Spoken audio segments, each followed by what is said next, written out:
So with another one today, Clutch Gaming has been doing these AMAs on Reddit, and while the player answers have been pretty standard but interesting, especially from Lyra and then Piglet today, the general staff and head coach answers have been a little bit puzzling on some of the situations, and I think it is showing what I don't know if a lot of people have suspected, but it's definitely showing maybe a lack of experience in these situations.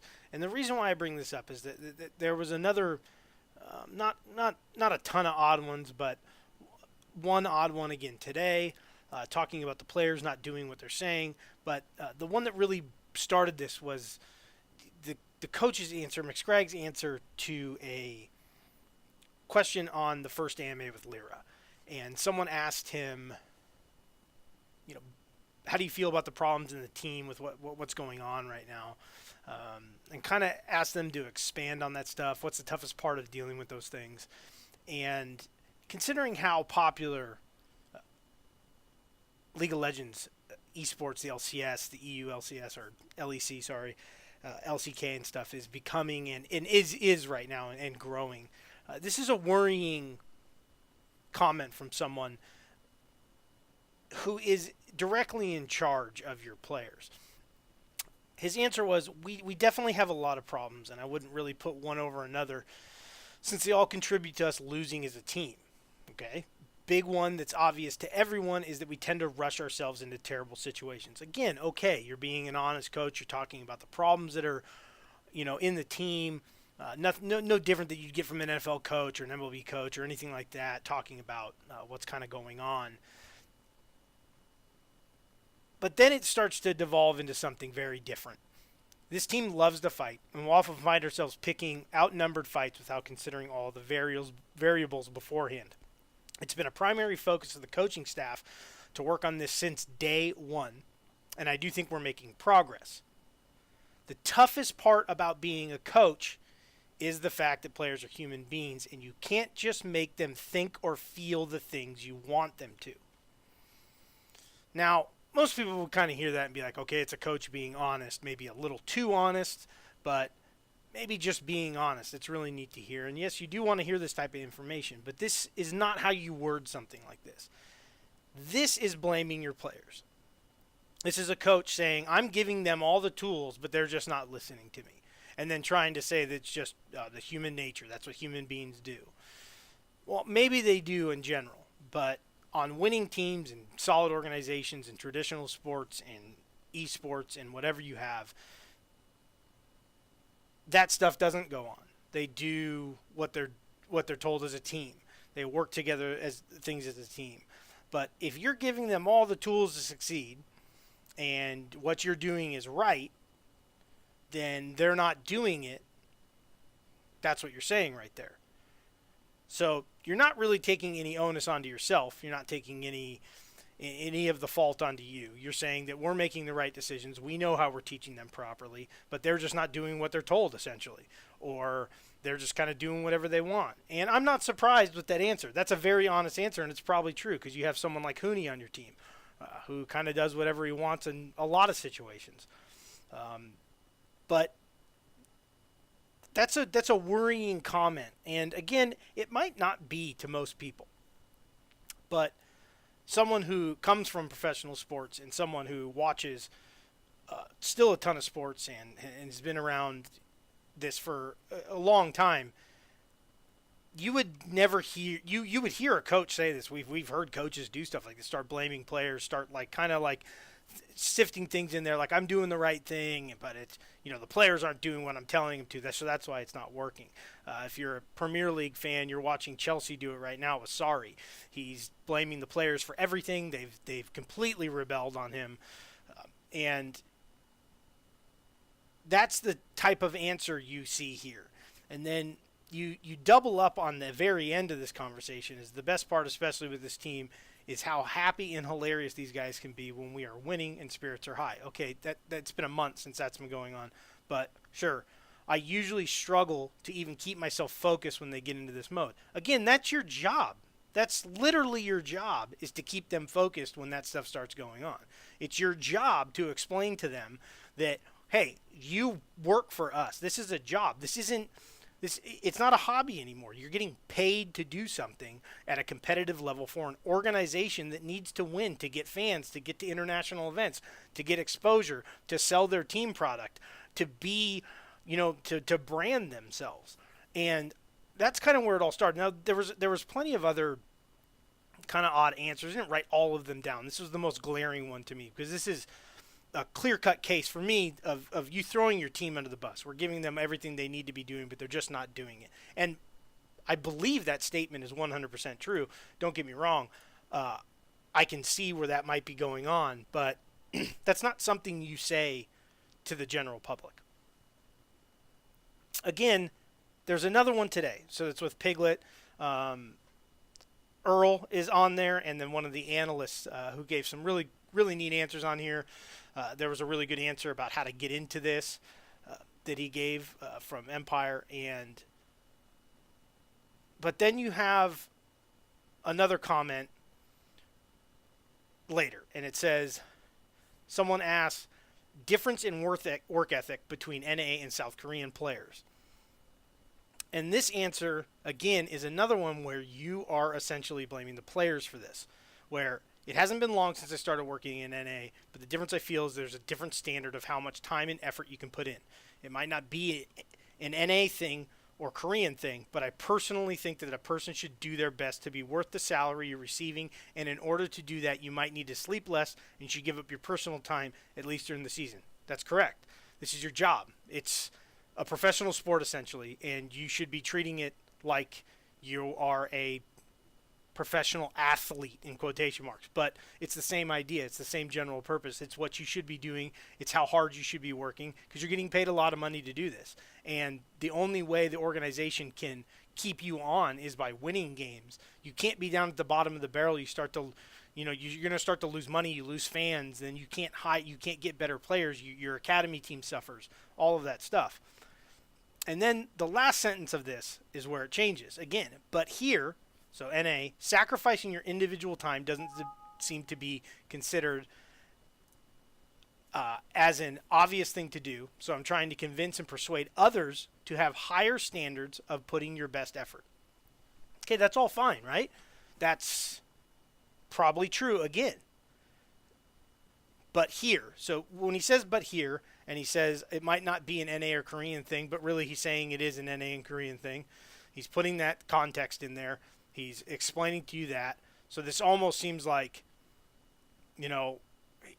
it's probably what we know is true. I mean, you can see the writing on the wall that seems to be much more discipline and hard work in especially somewhere like the LCK compared to NA. It's more of a hobby, a fun thing here. The EUL or the NALCS, the LCS has great viewership. It makes a lot of money. It's franchised now. There's not as much pressure to get, you might get relegated.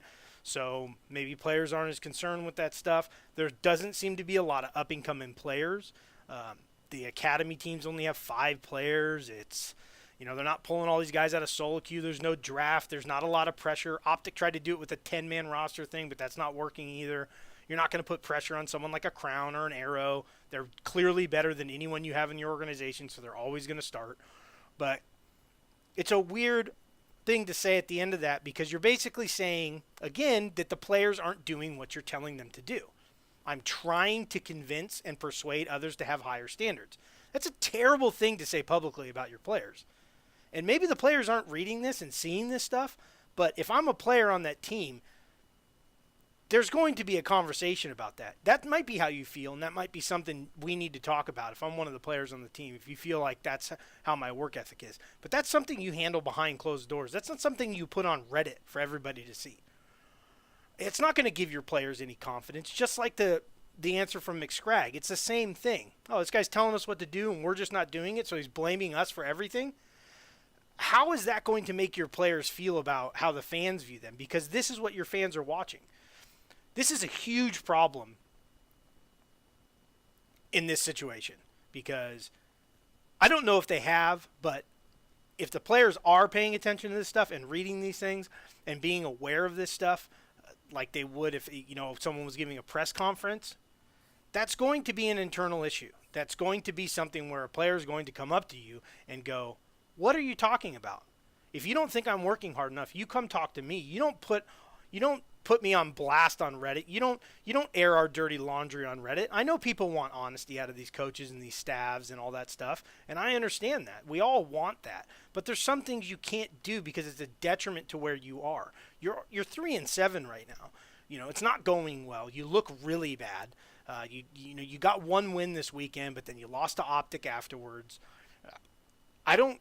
You're not in a great position to be able to handle some of this stuff. And if you're going to say that publicly, what can you do about it? Who's going to come off Clutch Gaming's bench to replace Piglet or Hooney? You don't have anyone to replace Lyra, Piglet, Hooney. They're going to play. They have to play. So if they're upset with what you're doing and they want to stop listening to you now because you're saying that you're putting all your cards out there, you're saying we've been telling you the right thing, so then the players come back and go, okay, if that's how you feel, then we feel like you're not telling us the right thing, so we need a different coach, or we need a different analyst, or we need to be better management because we don't agree with how you're taking this team. And the players are always going to win in that situation. And the reason why is, especially in NA, you're a franchise now. There's no chance of relegation. The players are what the team has invested all of their money into. It's much harder for them to go get a 5-man team, to go get a new 5-man team. It's impossible in the middle of the season unless they want to bring up their academy team and just throw the rest of the season. But it's impossible to do that. So that you have to stay with the players. A coach or an analyst, on the other hand, that's an easy change. It might not be a fun change. It might be a difficult process. It might even take you to summer to even get it all figured out again. But again, it's a change you can make in the middle of the season to try and save your playoff chances. Saying stuff like this is where head people are going to come in, seeing this stuff. If the players start complaining and start saying, this is how you lose confidence in your players. That's not a respectful thing to write as a head coach about your players, to say that. And maybe he didn't mean it like that, but that's how it was said, and that's how it's out there.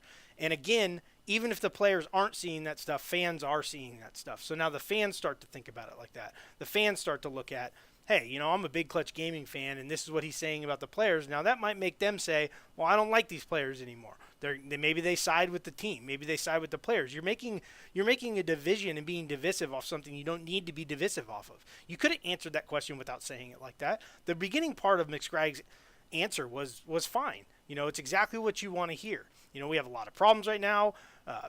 I wouldn't really put one problem over another since they all contribute to us losing, of course. A big one that's obvious to everyone is that we tend to rush ourselves in terrible situations. The team loves a team fight, and we often find ourselves picking outnumbered team fights. End it right there, because that's clear as day to everybody, right? And it's acknowledging that you know what it is, so it gives the fans a hope that, hey, they know what the problem is. We see the problem. Maybe this is. And fans aren't going to see all the problems. There's a lot of analyst stuff that they're going to find out, but maybe you need to bring in better analysts. Maybe you need to bring better drafting coaches because the drafts in NA have been all over the place. Watching Dominate on a Saturday on Riven and then Riven not be banned the next day is mind-blowing to me when that's clearly someone's best champion. But that's just a microcosm of the whole entire thing. Unless you're Team Liquid right now or C9, you need to put so much value into your draft because there's so many overpowered picks that you need to start understanding that stuff. I mean, look at Silas. He's getting picked all over the world and just getting stomped all the time, but people keep picking him. So it's chaos in that sense. But to go on and say it's been the primary focus of the coaching staff to work on this since day one, and then to say players are human beings, you can't just make them do or feel the things you want them to. You can. That's your job as a coach. It's your job to explain to them that this is what we're doing and we're going to do it. And if it doesn't work, then we will try something else. But I'm the head coach. We all need to be on the same page. And if they're not on the same page, then what is your threat level now? Like, can you tell someone, like if Piglet says, I'm not playing Cassiopeia bot lane. I'm not doing it. I'm playing Vayne. What power do you have as a coach to tell him no? Because we've seen it with Hooney. There's clearly been some games where Hooney's like, I'm just going to play this, and we're whatever. Unless you're just coaching and analysis is that bad, because what you're saying there in that answer is that we're telling them the right things, they're just not doing it. So who's actually in charge there? Is it the players, the coaches, the staff, the owner of the organization? What is going on in that situation that is telling your fans, which are the most important part of your organization, because without fans, you don't have any money. Ask the professional teams that are your parent companies. They have to have fans in the seats. You have to have a good fan base, and you need to try and win and keep it together for those fans, because they're the most important part of the thing. You don't make any money without any fans. If no one's watching the LCS, it's going to go away. So in those situations, what are you telling them? That it's even more disjointed as it is. This is how you lose loyal fans, where they're just like, I don't want to deal with this. I want to go watch a team that's at least trying. But that's a as much as I would hope for them that they didn't say these comments, that they didn't answer back with that. And again, that's not the only one. I'm just not going to read all of them off.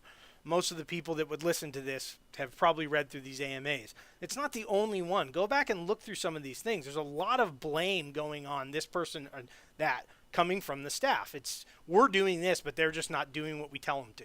I mean, that's a crazy situation to me, because it's explaining that you don't have control of the situation. If you're telling them to draft certain things and they don't do it, what's the point of having analysts or draft analysis or any of those meetings beforehand? It's not a two-way street. If you have a plan and that's what you've been working on all week, and then they don't want to do it, and then they don't, and you lose a game, you're not playing series right now. You're playing one-off games. You're only playing 18 games in a whole entire split. You're pretty much out of the playoff race already at this point. So where do you go from here? And that's not a very good start.